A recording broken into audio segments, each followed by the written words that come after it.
two.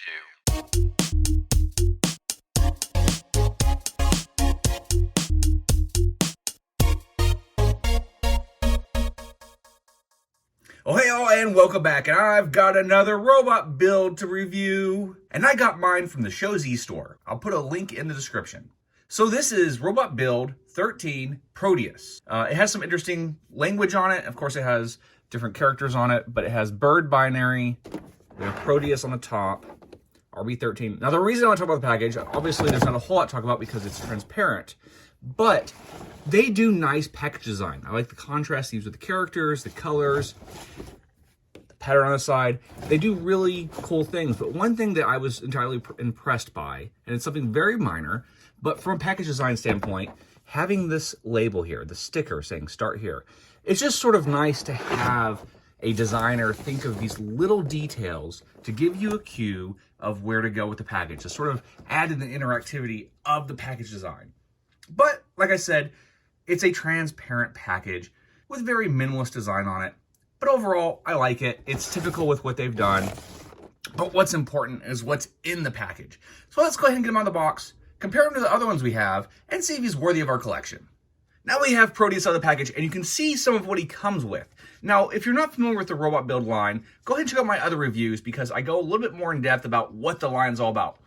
And just to clarify, you see this arsenal before us. We have various parts, alternate hand pieces, shoulder pieces, weapons, other cool things like that. However, what is so cool about this line is that the whole thing comes apart. You can reconfigure it, you can be creative, you can make your own mech, and it's modular so you can pull pieces from other mechs in the line and make your own custom creations.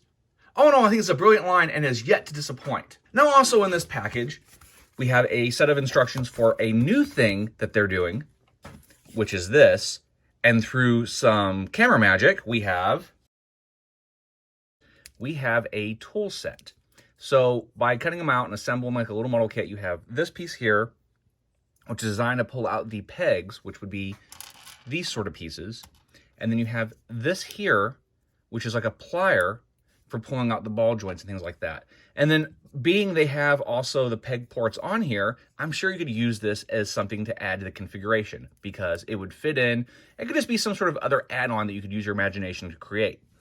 Also in the package, and this is something that's definitely appreciated, is a parts list. So it gives you a count and idea of what's supposed to be in the package, and then how to assemble it to the configuration that they suggest.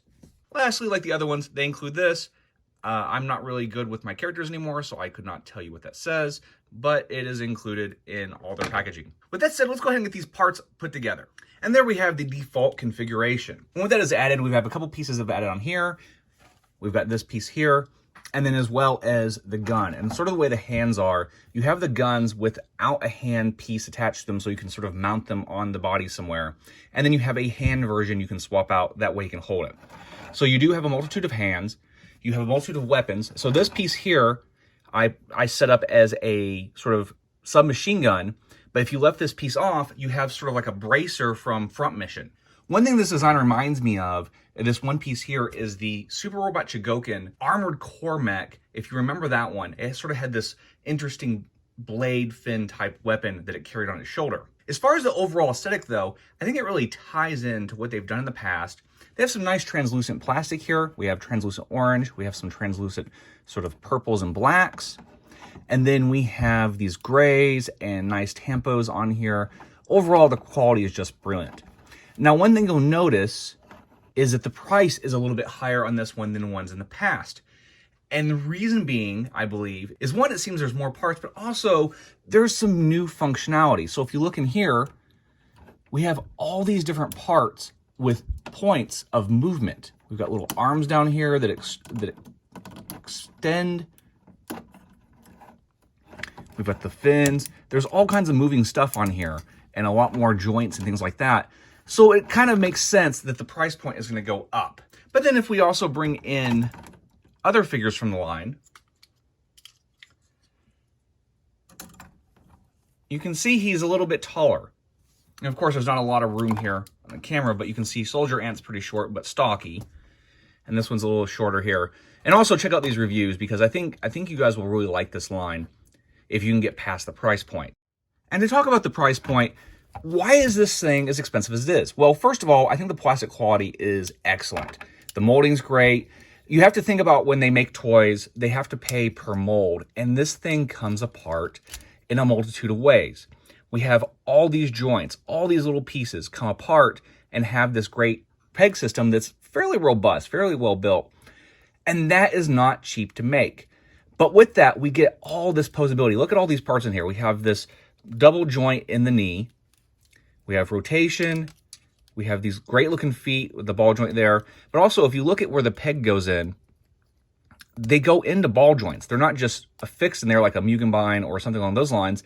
They have posability in the joints, which makes this great. And they're all fairly tight. We have what looks like a toe tilt. And it's not overly fiddly when you would consider it for the sake that you have so many moving parts. It still holds together tight enough, but that is possibly one of the trade-offs you might see, is that there might be a little bit of fiddliness, but not a whole lot. But we've got these extra arms here. We've got the shoulders. We have all this excellent articulation here, as well as the ability to swap parts out. Go ahead and fold this back under here. I love these little arms that protrude out. It reminds me of a mech from Bubblegum Crisis back in the 90s that was a really big mech, and it had little hands that come out and do computer work. But like I said, you can pop off parts. I can take the shoulder off here, and I can take Soldier Ant here, and we can look at where his shoulder is. He has a multi-joint for his shoulder, and you just sort of work it out. And if you've messed with a Symbolborg has its own tool as well. The Symbolborg is far more difficult to deal with than this is. But look at that. We've already sort of made this cool idea of like a beast arm or some sort of crazy mode just by swapping out the arm. And if you consider how much of this comes apart, how when we look here that there's all these ports and all these little things, like this torso does not just come off and we have a torso we can swap out. All these little arms come off, the front end comes off, head comes off. You can swap all sorts of things out to really make this your own design. You could even go back here if you wanted to on the back part and maybe throw some extra arms and make a forearm mode, things like that. This line is so incredibly flexible and well built, and I'm in love with it. I don't have all of them. I feel like I need to get more of them, but for the ones I have, I'm extremely happy. But that said, with this quality, with this sort of engineering and versatility, there does come the high price. And that is probably the biggest turnoff, I think, for a lot of people. I've been following the manufacturer. They make a few other things that I've seen that I really like, and I have not had a chance to collect yet. But I think overall, just the whole aesthetic, everything about it's great. So if you are into Mugenbein or any kind of build toys, or just like making your own mechs, I think it's worth picking up a couple of these just with configurations. Even if you just have one like this one, you can still do some messing around, but you really need two at least to sort of get the most out of it, just because you have the more amount of parts you can sort of swap around for even more configurations. But like I said earlier, I got mine at Show Z Store. Make sure you like and subscribe, and we'll see you all next time.